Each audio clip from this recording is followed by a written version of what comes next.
ไปดีพี่น้องมาสุขุสุคนเด้อจ้าบ่าวเตะมาฮอดแหละพี่น้องมากระจื้อเซยหมอน้อยๆนี่แล่นเลยพี่น้องแล่นใส่พ่อเลยอย่ามาใกล้อย่ามาใกล้อย่ามาใกล้สบายโตละอาบน้ำให้มาเล่นน้ำกันขบหน้าขบตาพี่น้องเศร้าแก้วน้องน็อตเพิ่นเอาเงินให้ไปซื้อน้ำแดงก่อนพี่น้องซื้อหยังว่าซื้อน้ำส้มบ่เศร้าแก้วน้ำส้มเนาะ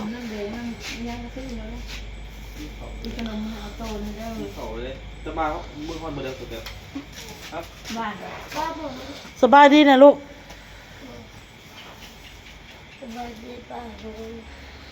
พี่สลัดเกือบขอจริงเลยเว้ย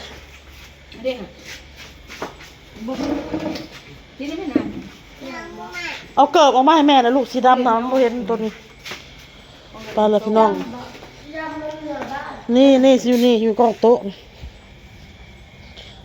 หมกบ้านแต่หมกบ้านมาให้ลูกฮะมาที่12บ่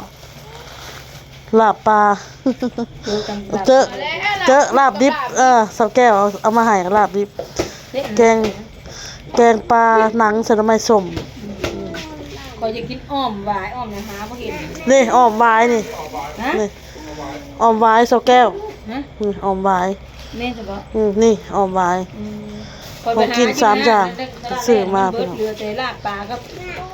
ต้มพะโล้เอามาให้ลูกโอ้ยน้ำความอย่างนี้น้ำหวาน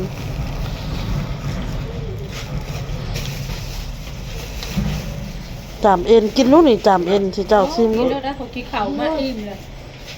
กินมาน็อตยัง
โต๊ะเลย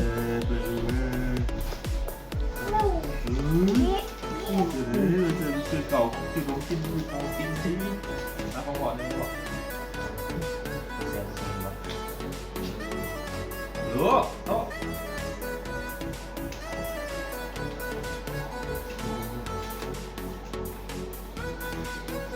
อย่ามาบอกอย่าเลยระวัง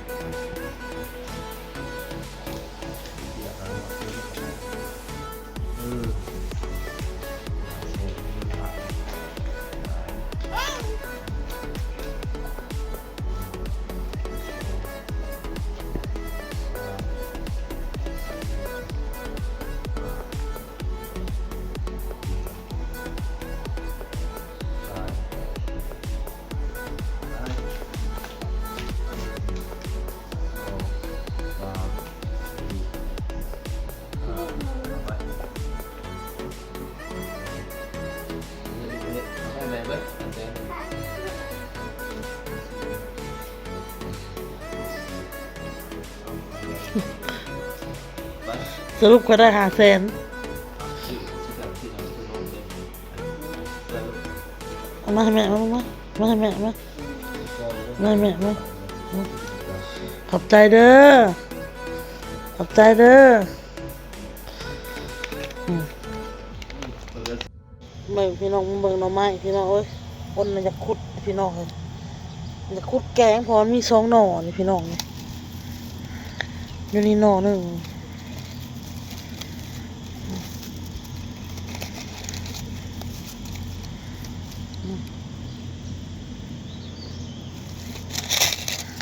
แล้วก็ไปหาอยู่อ้นนะพี่น้องตื่มแกงพี่น้องเลยแกงกินแซ่บๆกับลูกพี่น้องอ้นเพนกาบ่อยู่พี่น้องเดินทางบ่เต้กาไปเฮ็ดเวียกแล้วพี่น้องเอ้ยไปเฮ็ดเวียกเฮ็ดงานแล้วเมื่อวานนี้ฮดพักเมื่อวานนี้เห็นกบพี่น้องมันนั่นข่อยฮดน้ำอยู่ในนี่แหละอยู่วางนี่แหละมันแล่นเข้าในนี่แหละกบปอเต้ยังสิลงเรืออยู่เลยพี่น้องเด้อยังสิมีอยู่แถวนี้นะมันอีหยังพี่น้องเขาเอิ้นมันเข้าเบ้าเนาะถ้าสิว่ามันเข้าเบ้ากับแม่นเด้อพี่น้องเด้ออยู่ในนี่แหละเต้ก็ไปเฮ็ดเวียกแล้วพี่น้องไปแต่เช้าๆพุ่นล่ะพี่น้องเอ้ยลูกเมียนอนบ่ทันได้ตื่นก็เฮ็ดหนังนะคะบ่มาลูกบ่มาแม่สิไปหาลูก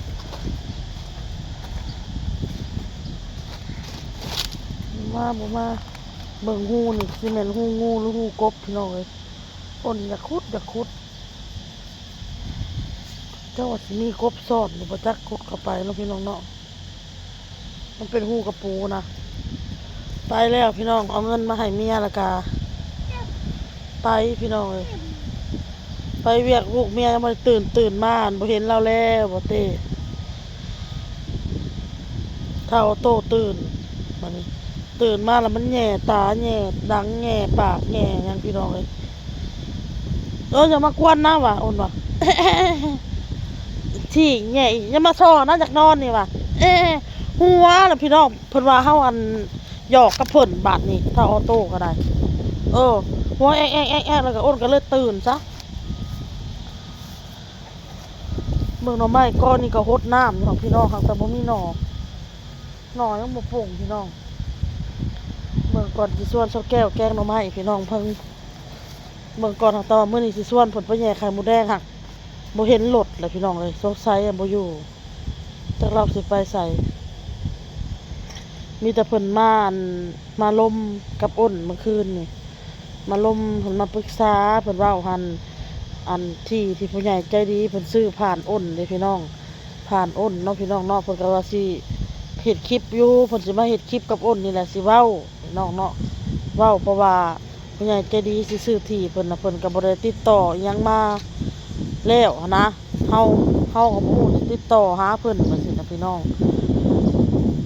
ที่เพิ่นผ่านมาอ้นเพราะว่าหลังจากเพิ่นให้แล้วเนาะให้แล้วให้หยังแล้วก็เวลาอ้นเข้าไปหาเพชรหาหยังก็บ่เห็นเนาะพี่น้องเพชรเพิ่นนะแบบบ่เห็นลาวนะพี่น้องเนาะ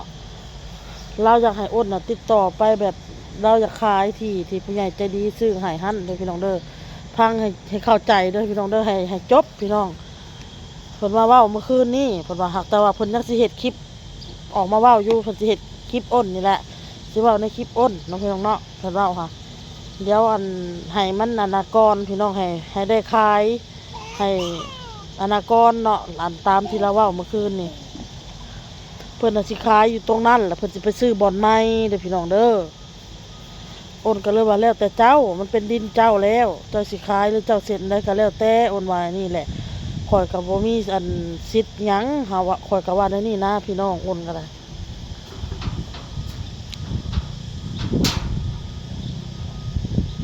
มีแต่ว่าเพิ่นสิเฮ็ดคลิปเฮ็ดหยังอยู่เพิ่นเว้าค่ะขายแล้วเพิ่นสิมาซื้อใกล้ๆนี่นะพี่น้องนี่อยู่อันจากนี่ไปประมาณกิโลนึงหรือ2กิโลนี่แหละบ่ฮอด3กิโลอัน2กิโลม่องกิโลนึงนี่แหละพี่น้องอย่าเฮ็ดลูกบ่เฮ็ดสังกะสีบาทอุ๊ยแล้วขายเพิ่นสิขายละ65,000เพิ่นว่าขายที่ตัวอัน ก็ถือว่าได้กำไรอยู่พี่น้องเพราะว่าตอนนั้นเฮาซื้อได้40,000นะพี่น้องเนาะ40,000เขาเราขาย65,000เราก็สิได้กำไร25,000แล้วมาซื้อที่อยู่นี่ก็100,000 บาทพี่น้องแล้วเราก็ไปเฮ็ดงานอยู่ไทยแล้วสิตื่มเอาขายที่ตัวนั้นแล้วก็มาตื่มเอาตื่มเพราะว่าถ้าอีหยังความหมายก็คือมันผ่อนได้นะพี่น้องดินอยู่นี่นะคือสมมุติว่าเฮามีสำได้เฮาถอกสำได้สำนึงแล้วเฮาก็ผ่อนแต่ละเดือนได้ก็ดีคือกันพี่น้องเอ้ยเขาเรามาอยู่นี่ก็มันก็ใกล้พี่น้องใกล้กันเนาะพี่น้องเนาะมันก็ใกล้ปู่ใกล้ย่าพี่น้องเอ้ยใกล้พี่ใกล้น้องย่าสังกะสีบาทโพะไว้ยับออกมามาจะไปเก้าไปรูปมันสังกะสีนะมื้อเช้านี่ก็หัวเข้าเหลี่ยมแหละเจ็บแหละมื้อเช้านี่ยังบ่หลับอยู่พี่น้องละเพิ่นมาลิ้นน้ำแต่ว่าคันสิชัดเจนกว่าก็คือเราเองเนาะพี่น้องเนาะเจ้าโตเองเจ้าโตของเราเอง จังซี่นะมีแต่การออกเข้าใจบ่ แล้วแต่เพิ่นผู้ใหญ่ใจดีเพิ่นก็บ่คิดอีหยังดอกพี่น้องเลยซื้อให้แล้วอยากเฮ็ดได้กันแล้วแต่เพิ่นเว้าค่ะตั้งแต่คุยกันตั้งแต่ซื้อให้เพิ่นพุ่นล่ะเอาพี่น้องคลิปนี้ก็ไม่มีอะไรอ้นก็สิไปซื้อแป้งของพี่น้องสิไปแย่ไข่หมดต้องมีแป้งอันนั้นเนาะเวลามันขึ้นแข็งใต้ขึ้นแข็งขามันก็ตกลงเอามาลูบใส่แขนใส่ขาเฮาสิไปหาแย่ไข่หมดเด้แป้งสิฟันบ่โอเคหรือว่าเฮือนไม่เท่าน้อยมีบ่วะ แป้งที่พัน เอาโอเคพี่น้องคลิปนี้ลาไปก่อนพ่อกับคลิปหน้าพี่น้องสบายดีพี่น้องบาย